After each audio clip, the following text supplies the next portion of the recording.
So now what I'm discussing is this.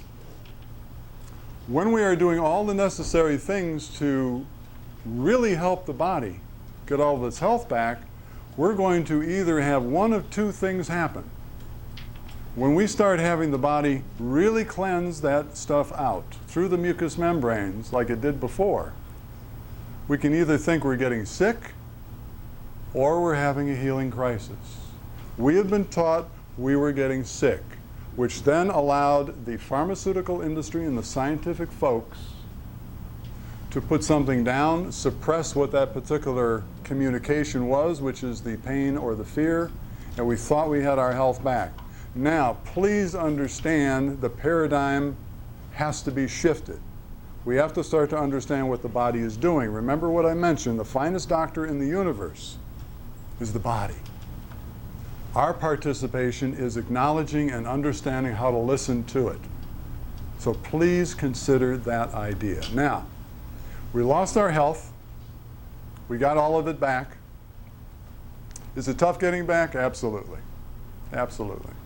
Is it tough stopping the treat that goes in the mouth? Absolutely. What I'm saying is this. We got 30 million diets on the planet. And they just don't seem to keep working. If we tell our body, you are no longer going to get treated, do you know what the body says? Oh, yeah? Why? Because of the fact that most people, let me do this very quickly, most people and in their 30s nowadays are deficient reproductively. Most people in their 50s are becoming impotent, like I was mentioning in regard to the Viagra before. We have been given the finest energy, the finest sensuous energy goes into the animal, especially in the human being, in the form of sexual reproductive energy. Why? The reason is the manufacturer is quite smart. The manufacturer made it that way because of the fact that if we got to be 13 or 16 or 18 years old and we didn't think that was the greatest stuff in the whole entire world, that energy, we might consider just going to ride our bike instead of making love and creating babies. And the species would stop. I hope you're getting this idea because of the fact that if we don't believe that making love is the finest thing since sliced bread, we are not going to create that baby. Now, let me mention this. At the age of 30 and then 50, that reproductive energy is no longer available. No longer available. We totally know this now. And what does the average human being do to change that? It's no longer there.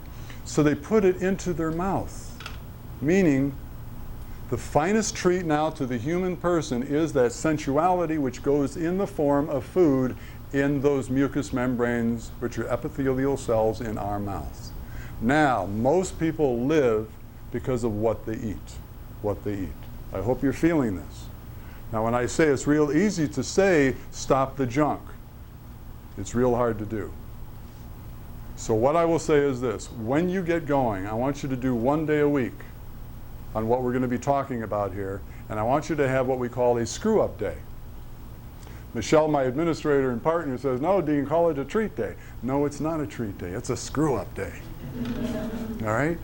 And you put in the Haagen-Dazs, and you put in the stuff. And then you allow for the next 6 days all this junk to come out. If you can accomplish that. In other words, if you need that 1 day, take it. If you don't need it, and by the way, when I had the colitis and the ulcers and the arrhythmia and the candida and the rheumatoid and all of that stuff, I was hurting so bad I didn't need it. I did not take a screw-up day. But that's what occurs when you have that much pain.